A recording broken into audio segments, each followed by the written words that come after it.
years and years and years. A really strong sweeper. But EJ Harnden, I guess I'd love to hear. I don't think a comparison. That's not fair.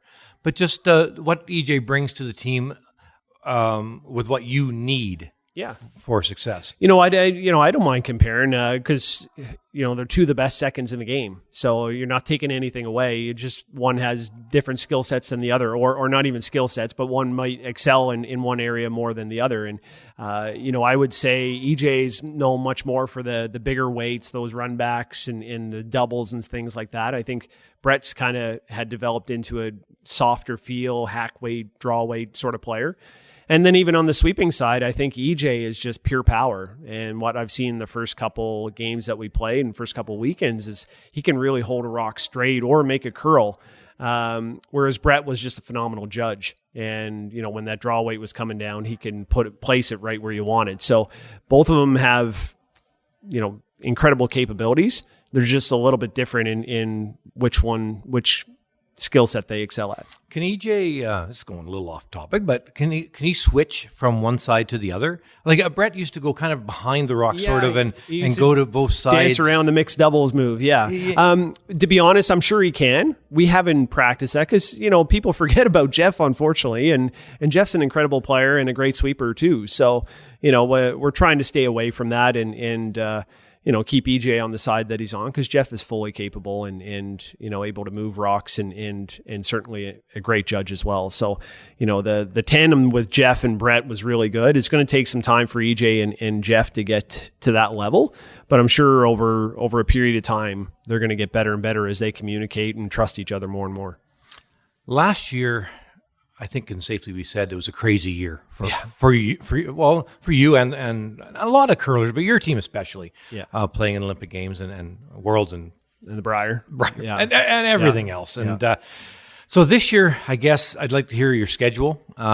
Is it kind of a year to maybe take a breath? Like what's going on with not just you personally, but the whole team? Yeah, I think we actually spoke over the summer and wanted to take it fairly light, at least in the beginning of the season, just because last season was so crazy and we were go right from January up until the middle of May.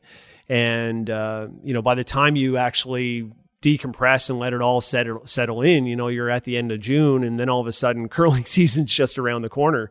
So it came up on us really quick. So we didn't want to, like most teams, start beginning of September. We tried to push it back as late as we could.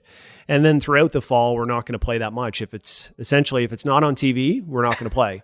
And the reason for that is, we're already in the Champions Cup. We're already in the Briar. So we know our season is going to go right to the, first week in May, regardless. So there's no sense in us stretching it out at the beginning. And, we're an older team as well, and it's a 4-year run. So we're going to pace ourselves. With your schedule and the last year or 2 years even, I want to go maybe just a touch into your personal sure. A little bit. And go with this as far as you want with Krista and the girls, Haley and Marissa. One or both are really going into curling in a big way. Which one? You played mixed double? I played mixed doubles with Haley. That's what I thought. I didn't want to... Yeah, Marissa's getting into curling and loves it just as much. So they're both into it. And this season they're going to be each of them 3 days a week down at the club. So you're going to be able to work with them some? And not because your schedule's a little less maybe. Yeah, when I'm home, certainly I want to go down and they enjoy coming down and throwing rocks with me and I enjoy throwing rocks with them. I get to practice and I also get to help them and have a little competition at the end where if, they beat me in a draw of the button, they get a little treat. Those are fun moments for me. And it's kind of, I get the best of both worlds. I get to get my practice in. I get to spend time with my girls, which is something I love to do. And something that I know quite a bit about, and that's when you're trying to curl at the highest level, and then you have business interests on the side. Orange Theory, I think that is something that you've got your into in a big way, and I guess, and the development company with your dad, is that So all of these things, all these stuff, Brad. You and I are really close friends, so I kind of have an idea. But you do a lot of stuff, And I guess how hands on can you be? I guess just to tell the people, sort of give a little idea of we could kind of all know you on the ice, but the off, the business Brad Gushue? Yeah, there's a lot of stuff going on, to be honest, and I work more than full time when I don't curl. My phone is never off, and my managers and my friends know that they're likely going to get texts or emails maybe at 3 or 4 o'clock in the morning. If I'm up, I'm probably going to go to work. I do enjoy it, but it is a challenge, and it's hard to be really hands on, especially when you're in kind of the meat of the season, like this time now where we're playing a couple of slams almost back to back with, a few days in between. And then when we get into February, March, April, when it gets crazy, I do have to rely on a lot of people. And, with the real estate stuff with my father, he takes on a much bigger role. And we've had to hire a company to help us with that. And then on the Orange Theory side, I have some great managers that take on more than they should, to be quite honest. And you can't play at this level without support like that. And not just from them, but from my wife as well, who takes on, way more than she should just in our personal lives with driving the kids to their activities and just, keeping the house in order. There's a lot of stuff that goes on, and I'm thankful for all the support that we do have. Yeah, and I'm going to go down a little bit of a path here, and just tell me to get lost if you don't want to go to do this, talk about this. But at where you're at with age and the stage in the career, I'd love to hear what's next for Brad Gushue. Just positioned how you are in Canada and especially in Newfoundland, politics, business interests. Where do you think the path leads for you? To be honest, I don't know. But what I will say is there's a high likelihood over the next 4 years that's going to have to develop. I think being the age that I am and some of the physical limitations that have developed over the last couple of years, that I'm going to treat this like my last quadrennial. I'm not committing and saying it's my last one, but I'm going to treat it like it. And certainly, if I'm going to do that, you have to look beyond and what you're going to do. So there's going to be some times over the next couple of years where I will explore what's next and what's the next chapter. But I also want to make sure I stay focused on curling and committed to the team. Because one thing you did, you just went back to school. Yeah. And completed, was it a master's degree? Yep, MBA at Queen's. Was there any thinking behind that? There was, certainly. I think the timing was absolutely perfect. We were in a pandemic, and when I signed up for that, I didn't know if the curling season was even going to happen. And I figured, I could do this. I got it through the Game Plan program, which is a program for Olympic athletes. And, I just felt the timing was great, and it would also set me up for something potentially down the road, whether the end of my career was this year or 4 years' time or 8 years' time. So I just felt it was another tool I could put in the toolbox that's going to, maybe pay some dividends down the road.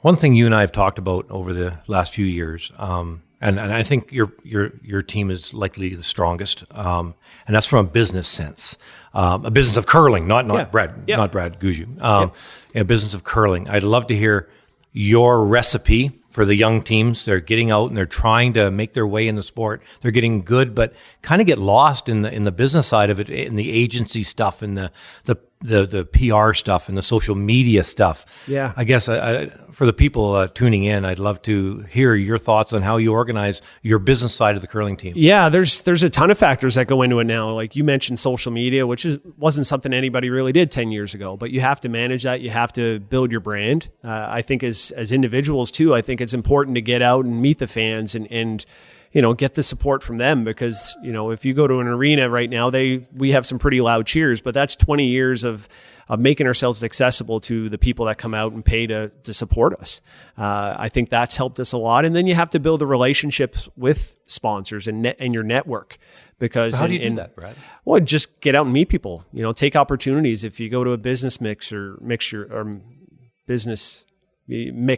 there we go. I got it out. Just go and meet people, shake their hand, see who they are, see who they work for, introduce yourself, develop those relationships. I tell a story. We had a really good sponsor, this is going back 10 or 11 years ago, but it was something as simple as me sitting on a plane and turning to the guy next to me and saying, "Hi, I'm Brad Gushue. What's your name?" And he told me his name. He turned out to be a VP of this company. Things accelerated. 2 weeks later, we had a title sponsor. So you just gotta be willing to put yourself out there. And and be willing to take no's. Because even at our level, and I think we're right now at the top of the game, we're probably getting turned down 9 times out of 10, so you got to take that and just keep chugging along and trying to catch those sponsors. So there's so many factors that go into it. I think what we've been better at the last couple of years is spreading it out, because I took it all on 100% for a lot of years. And from the management side now, like Jeff does all the travel stuff. EJ handles all the accounting. Mark orders the pizza, things like that. So we all have our roles and do our things. And I think that's helped taking some of the burden off me, which, I took it all on for a long time. And you get a little bit bitter and a little bit run down when you do that. So I think this has helped. Once we started doing this a number of years ago, it's made things easier. Let's switch over to Olympic trials, because there's nobody better, I don't think, in the game today than you about the timing of the Olympic trials. In your mind, you've got to think about this, I'm sure. The time that's best for the Olympic pre-trials, and then the Olympic trials, so that our Canadian athletes have the very best chance of getting on the podium at the Olympic Games. What's the formula in your mind? So I'll look at it 2 ways. I look at it one way, where if we were in an ideal world and we didn't have anything else to consider other than making sure our athletes are prepared for the Olympics, I think you do it in April.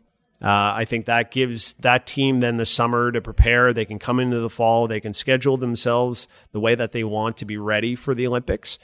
And then on the flip side, it also provides all the other teams that didn't get a chance to maybe flip over to mixed doubles and spend that fall and work on that and train to maybe take a run at the mixed doubles. And then all of a sudden we have our top athletes competing in both disciplines.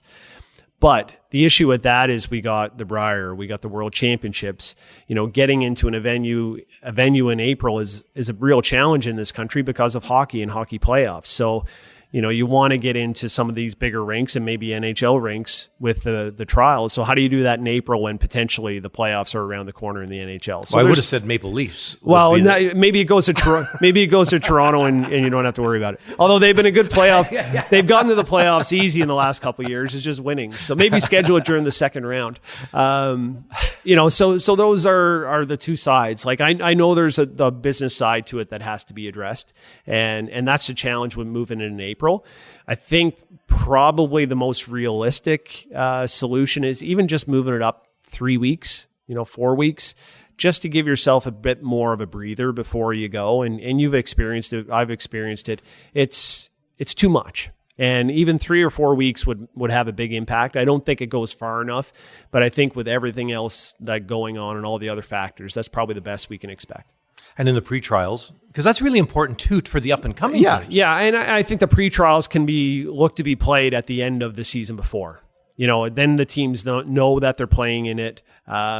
They got a couple months then to prepare for, if they get through the pre-trials to get ready for the trials. So I think that has to be in April, and that's not an event that has to run in a 10, 15,000 seat arena. You can run that in a much smaller venue where, you're not competing against Canadian Hockey League or NHL teams for that venue space. Last question, and this is something that's brought up on Inside Curling all the time with the people that write in and email us, and that's now that we're into quite a few years of playing no tick. At the slams and other events too are playing that. Now your thoughts, because it's got to be getting clearer and clearer in your mind as to, is this a good thing or not, or like where's it sit? I have no problem with it. Do I love it? No. Do I hate it? No. I'm kind of middle ground. I'd like to see it be a little bit more defined. What I have, or what my pet peeve is, that a lead just lobs it down there, and if they hit the center line, it can't be touched. They may miss the spot that they're trying to hit by 6, 8, 10 feet. And they get rewarded for that. I find that a little bit more challenging. So I'd love to see little windows, because if you're throwing these ticks, like you generally you're throwing a tight guard and a long guard if you're trying to get it in a no tick zone. So let's put a little window that the leads have to get it in. So if they get it in between those windows, you can tick it, just to make it a little bit more precise. Because as I do as skips, if we got to draw the button and we miss by a couple inches, we look like a bunch of jumps. It's a 0 out of 5. You're 0 out of 10, and you're blamed for losing the game. But yet a lead can miss by 6, 8 feet and get it on the center line, and it's a good shot. So I think we need to make that a little bit more precise. I think that's going to reward the top leads in the game and the top teams in the game, and also punish those teams that aren't executing the way you should be. And at this level, you should be able to hit maybe a 2-foot window and be rewarded for that. That's a great point. Who's your favorite hockey team? Because I brought up the Maple Leafs. I hope it isn't the Maple Leafs. I am, but I'll chirp them as much as anybody. They've been an incredible regular season team the last couple of years, but hopefully, they can get past that first round. I think. Of course, I'm a big Oiler fan, but when I bring up the Maple Leafs, your eyes kind of what? Listen, I think I hit Brad right on his team. For goodness sakes. I'm good. I give him a hard time as much as anybody. And to be honest, I'm not a super big hockey fan. I probably don't follow until the playoffs. So I get about a week or two of watching the Leafs in the first round, and then my season's over. So, hey, thanks a lot for doing this, Brad. Really appreciate it. Thanks. I appreciate it. Thanks.